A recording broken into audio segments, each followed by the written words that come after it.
We love Saturday. Good morning, good afternoon, good evening, wherever you are logging in or from right now.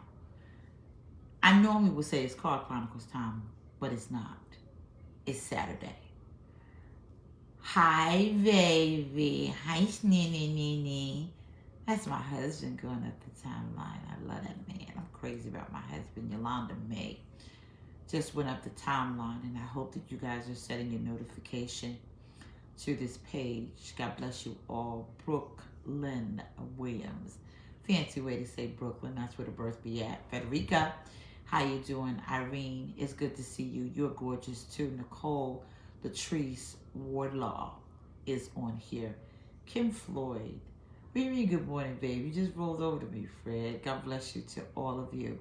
Vera Smalls, I've been praying for you. I hope all is well. I did lay my hands on your profile picture and pray for you. I hope it's better.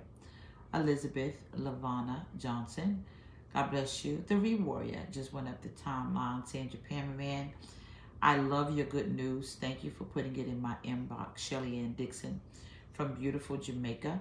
Iris is on here. God bless you. Lavanya Washington, Adriana. Child, don't pay that man no mind. He miserable. Kimberly Floyd, it's good to see you. Anika is going up the timeline. Leslie Hayes, how are you? Where is mother? God bless you. Yolanda May is going up the timeline again. Sharonda Williams just went up the timeline. It is such an honor to see you all. Zelda Mickey Smith is going up the timeline. The beautiful bride, Inoka, or Anokia, Noka. It's so many ways to say your name. Hunt. She just got married. I hope you're making breakfast. Dottie, Keith Reynolds. I hope you are up and you are doing your duty as a wife. God bless you all. Tiffany Poole is going up the timeline. She said, how are you? I am ready for She Favor. There's so many people ready for She Favor. We're going to have an amazing time. Mother Cece is going up the timeline. God bless you, Tree. Tree is going up the timeline. God bless you all. Natasha Walker, where you went, girl? Lily, God bless you. How are you? Lucy is going up the timeline. Camila Cosby. Tiffany Andrews just went up the timeline. She will be singing for us as She Favor. Well, we get so excited. Remember, she did She Favor last year in Brooklyn, New York. She will be doing She Favor, a segment for us. God bless you all. We can't wait to hear that song straight. She said, hey, lady. Hey, Tiffany. God bless you all. Tomorrow is Black Wealth Matters. It is Black Wealth Matters tomorrow. That means that most of you don't realize what you're doing wrong financially. And I even read someone that says she's so tired of living paycheck to paycheck. But we're going to bring in our group and it's tax season, because one of the guys that will be with us will be my accountant. Isn't that funny? Someone said, Pastor Mermaid, Jamiris, did you really say that? Okay. What's up, Houston? Oh, you in Houston. God bless you all. And so my accountant, my CPA, but I am going to bring in this African American wealth building team to teach us what we are doing wrong, because unfortunately, God bless you, Bishop Campbell from Jamaica. Unfortunately, we grew up in households, some of us, where we were not learned financial literacy. And I was so honored to have a mother who was a beast when it came down to certain things. My mother taught us about gentrification before gentrification became this worldwide phenomenon in Brooklyn, New York. Trinity Hobbs, I'm so glad that you were so much better. I've been praying for you because you just got out of the hospital.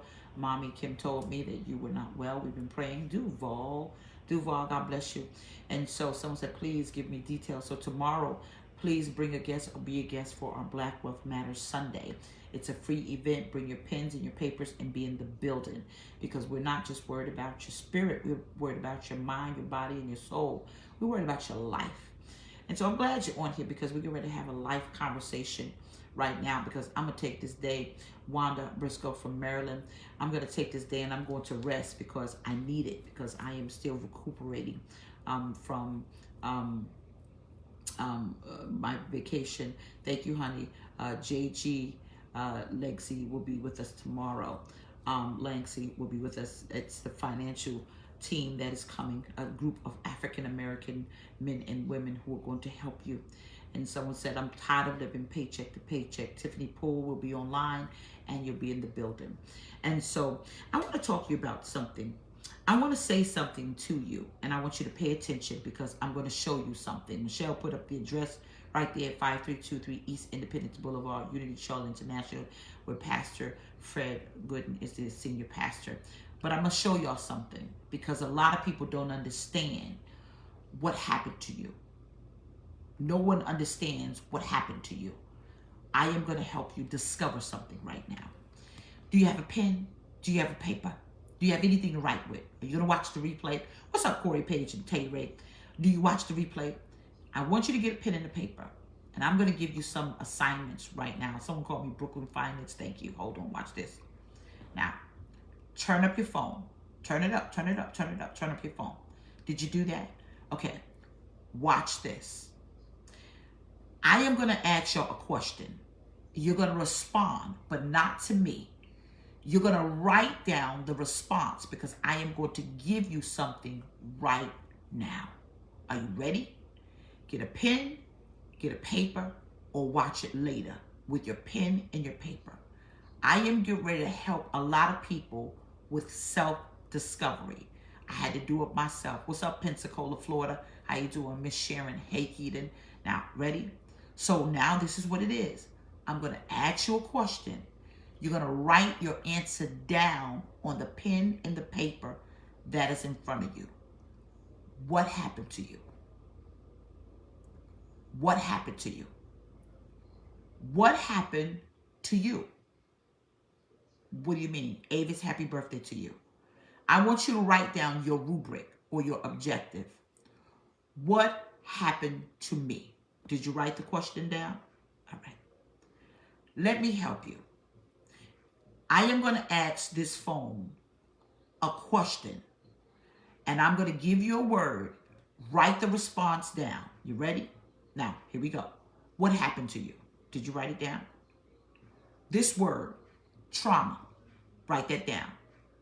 Put trauma, because I'm going to show you something. What is the definition of trauma? According to American Psychological Association, trauma is an emotional response to a terrible event like an accident, rape, or natural disaster. Immediately after the event, shock and denial are typical. Longer-term reactions include unpredictable emotions, flashbacks, strained relationships, and even physical symptoms like headaches or nausea. Did you hear that? So when I say what happened to you, I want you to write the word trauma down and then get the understanding of what traumatic incident happened to you to cause you to shut down, to cause you to make bad decisions. Oh man, I'm gonna have to use my Hello Kitty blanket today because that's what happened to a lot of people. You had a traumatic situation or incident that caused you to shut down, stop living life, exist, take away your happy. Something happened to cause you to shut down life as you know it. And the word is trauma. Trauma is something that can happen to all of us, and it has happened. Understand, we realize what's happening over in Ukraine where people have been living life, and unfortunately, this traumatic event is causing now a bit of trauma, not just to the people in Ukraine, but even around the world, where now we are witnessing a traumatic situation that is happening that is causing the entire world to yet again go to a place where we have to either shut down or respond negatively. There are people right now, you need to identify what traumatic situation happened to you to cause you to get to a place where you no longer smile, you're afraid to trust, you cannot love again, you cannot like, whatever it was. It might be, watch this, it might be that something happened to you, unfortunately, that was an assault. Whether it was a sexual assault, whether it was someone that betrayed you, whether it was someone that allowed something to happen to you in your life that causes you to stop living the life that you used to have. So you have to understand, hold on, because my son is playing his music.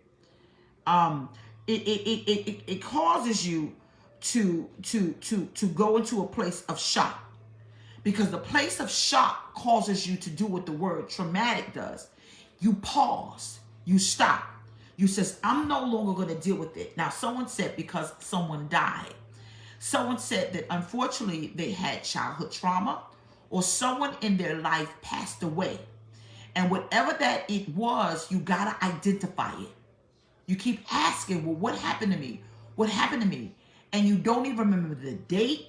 You don't remember the hour. And you have blocked out the person that causes you a level of trauma that hindered you from moving forward in life. Someone said, come on, preacher. What happens is, what trauma does, trauma will shut you down. Trauma will shut you down. There's a scripture in the Bible, and we read that joy comes in the morning. And most of you don't recognize morning because you're too busy focusing on the trauma. What trauma has done, trauma has allowed you, as you were putting along, moving along in life, something happened to cause you to stop living.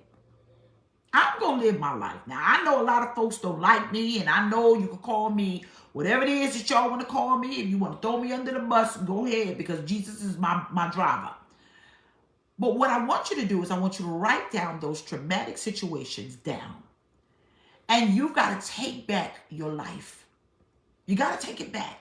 Someone said, come on with this Sunday morning word. It ain't Sunday yet. You got to wait for tomorrow. I'm on holiday, as they say in London. I'll be in London in July. I'm relaxing, but I'm going to be in service tomorrow because we got something we got to do. Some of you are dealing with financial trauma. Some of you lost a job in this pandemic and you don't know how to move forward because trauma hit you. Somebody invested in somebody, and the traumatic situation you're in is, I made them better, but they made me bitter. I made them better, but they broke me. I love you too.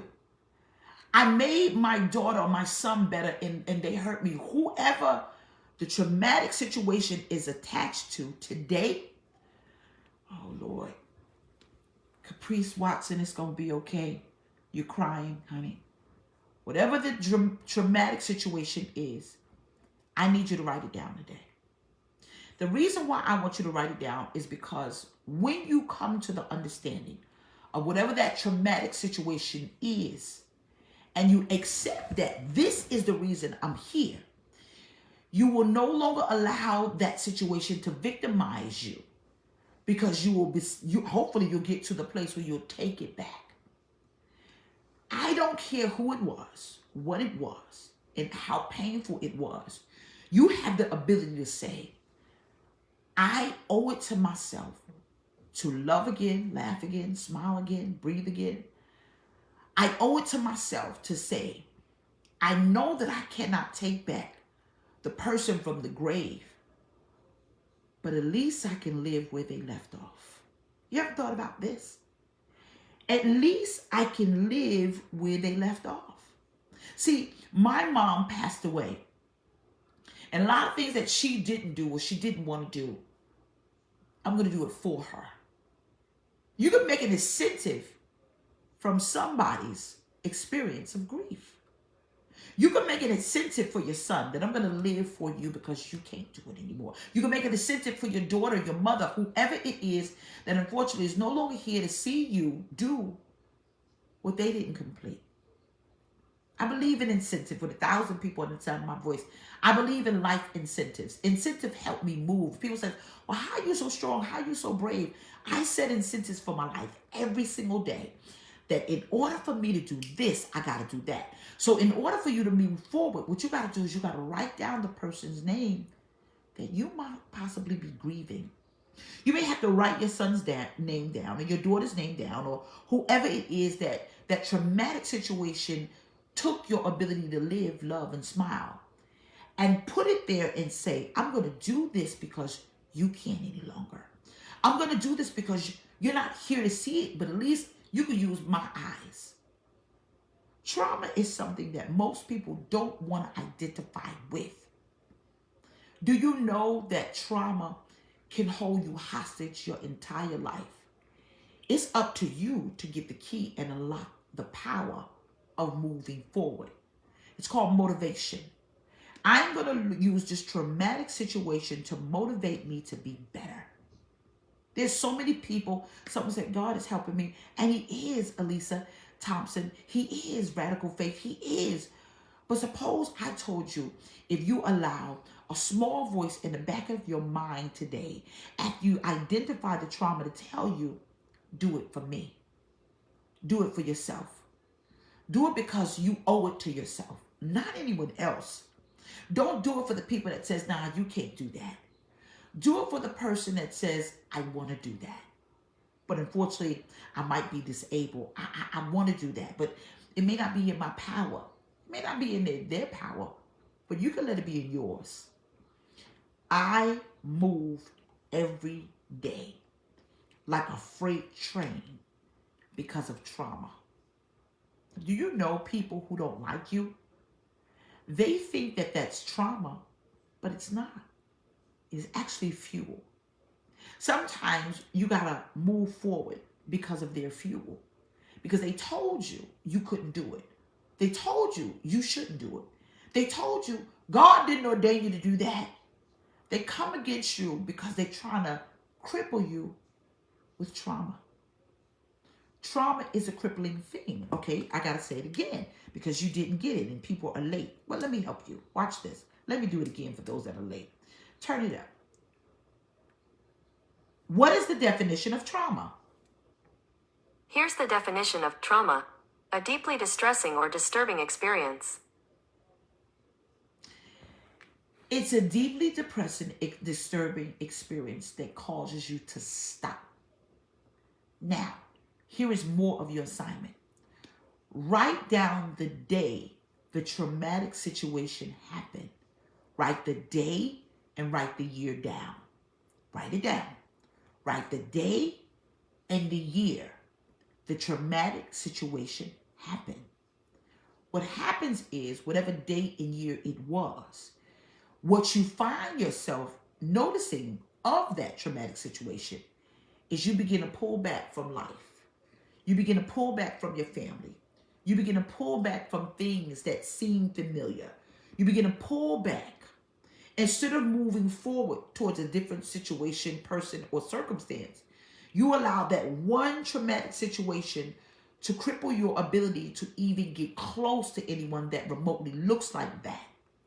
That's called a wall. Some walls are good, but some walls keep good people out. Some walls are good. You build it for safety. I get it.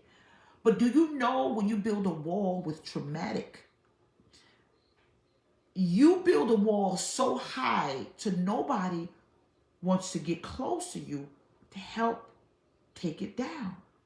What am I saying? Because you build with trauma. You build with trauma. You can build with trauma. Now, now I'm not telling people to do this. This is what your assignment was to be done at home on a Saturday where we trying to get ready for, I said, write it down. Now, I'm going to use someone said in 2001. But someone said in 1990. You said 1990. It is 2022. Think about it. You said 1990. It is 2022. The year just started. And you're still crippled by something that happened over 20 years ago. That's how powerful trauma is. It will stagnate and stop. It will stagnate and stop. It will stagnate and stop. And then you look around and say, I don't even know how I got here. Watch this. Because what trauma does, it puts the traumatic situation so deep within your subconscious until it brushes it under the rug. And what happens with life is anything that remotely feels like that you have developed a wall to forget, causes the little bump underneath the rug to get bigger and bigger and bigger and bigger until this traumatic situation not just stagnates you, it piles up. Someone said, my traumatic situation was 32 years ago. You've got to identify the trauma in order for it to help you move forward from your past. Someone said, you were preaching to me, Jessica. I am doing the best that I can. Kenya Walker said in 3/16/16, she lost her mother. I'm going to say something. My husband Fred and I are watching this documentary to understand the mind of Kanye West. Remember, I'm a woman that loves knowledge, and the wisdom is what God gave me, but I love knowledge. But I said to Fred, I said, okay, something happened here. And as we begin to watch the documentary, I said to him yesterday as he and I were on a date, it's the way she used to say Kanye. She would say Kanye with such power, enthusiasm, and honor. She would say, yeah, Kanye. She even knew his craft. She knew, watch this. Someone said, keep on pounding, mother. I am doing the best that I can. And she would say, Kanye, oh, that's good, Kanye. In her voice was a level that she was so proud of him. And she would be his biggest cheerleader. She would even know his craft. She would beat on the counter and she would say things and she would remind him of his bars or his rhymes. And she would say, oh, that's good, Kanye. But I do believe that something happened traumatically when he lost his cheerleader. There's a level of it, unfortunately, even him being a genius, there's a level of him he lost kind of a bit of his mind. I am saying from experience, and I don't need your pity, because trust me, I'm good. I never forget when I went inside of my mother's apartment and I found her body and it exploded because she had a massive heart attack. And if you've ever met anyone that had a massive heart attack, I met my mom, and I had to clean up the last meal that she and I had together with my daughter Dylan. She was the only child born at the time. And I had to clean her up because she said, if the coroners ever come, I don't want them to catch me with my underwear in a mess. And so I had to remember her words and I had to clean her up. And I had to go get a rag and I had to clean up my mother's body. The meal and we were drinking Hawaiian punch and she made cream of chicken soup and it had come and it regurgitated out of her and it came from her as waste and even some of it came through her ears. And I had to lean down and said, oh, girl. I remember saying that, oh, girl. But I remember looking up saying, God, I trust you. I trust you. And I cleaned her up. And then we called the family because, unfortunately, this news had to be delivered. I never will forget. I could have allowed that trauma to make me deny God. I could have allowed that trauma to shut me down. And then 3 days after that, I was in divorce court. So you don't know people's story. That's why you should ask them, let me hear your testimony. But I never will forget Talia Jones, that I said to myself, I still have to live because I promised her. She said, if anything ever happens to me, you got my grandbaby. Take care of the children because you're going to bear a son. And she began to tell me a little bit of my life while she had life. Her voice became my incentive to live. That's why incentives are so good, because incentives allow you to live even when you don't feel like you want to. So when you write down the thing that caused you trauma, sit back in your spare time and write down the reason, not just to live, but the reason you should live even better. Because my incentive was, I'm going to do everything mama couldn't do, but I'm going to do it 3 or 4 times better. I am saying, identify your trauma. Identify it. Paradise Bay is going up the timeline. I'm just going to tell you a little bit of her story because I know that she'll let me tell it. I never will forget. Thank you for that, Gail. Brad. I hope I'm Gail Bargier. I hope I'm saying your name right. Greg or Gail Bar. I'll say it. I remember Monique and I were having a dialogue, and she said she was dealing with a young man, and he was dealing with trauma, and they used horses. And she said when they used the horses help him cope. And so she said, I'm going out, I'm going to buy me some horses. And so, what Monique did is she went out, she bought her some horses. Not me, she bought her some horses. And she said because the horses help with the trauma. So now when you go to Monique's house, she got goats and pigs and farm and agriculture and all this stuff. Why am I saying this? When you begin to identify your trauma, I want you to get something that will give you not just the incentive to live, but get something that will bring about a coping mechanism. Yeah, I'm not your average pastor. My husband and I will never be average because God did not call us to be average in such a time as this. We're in time pastors with a non-time word, we like to say. But what I am going to say is therapy is necessary. I gave you the analogy, and I'm going to hurry up and get out of here because I'm going to take me a nap and wait for Fred to get back. What therapy does is like a big bag of M&Ms or Skittles. And you walk around with this bag. And what you do with this bag of Skittles, or do it in your spare time, get you some M&Ms. And what therapy does is this big old bag of something. A big old bag of colors, confusion, trauma. And I want you to pour the bag out today. Paula, McCall, Giona Trent, pour it out. And what therapy does, of course, with salvation, of course, with people that you love, it takes what's in the bag and it lines up the red with the red, the green with the green, the blue with the blue, the brown with the brown, the yellow with the yellow. And what it does, it lines everything in the bag up in order. And it synchronizes the traumatic situation and everything that you're going through and makes it all make sense so that you won't explode. That's why therapy is needed. You must get therapy to help you deal with what's in the bag. So what I want you to do today, I want you to identify your trauma. Identify the date. Someone said this is deep. And get an incentive. Get a therapist. Pray fast. And get a coping mechanism. So when the right person comes in your life, you'll know how to deal with it. Instead of allowing the trauma to shut you down, make you explosive, or cause you to miss out on something that could be very great and beneficial to your life. What happened? Let's identify it today. Zay Wilson said, thank you, Pastor. An on-time word indeed. People asking, who is this lady? I am Pastor Jameliah Gooden. Set your notifications and follow this page. We meet at 7:30 a.m. Eastern Standard Time here and even on YouTube. I'm just here today. I want you to identify your trauma. Write the date, the time down. And I want you to know that it is going to be okay. It's going to be all right. I need you to hang in here. Because what trauma is designed to do is to shut you down and stop you. And there's too much life to live. And life will be great. Make no mistake about it. Love you.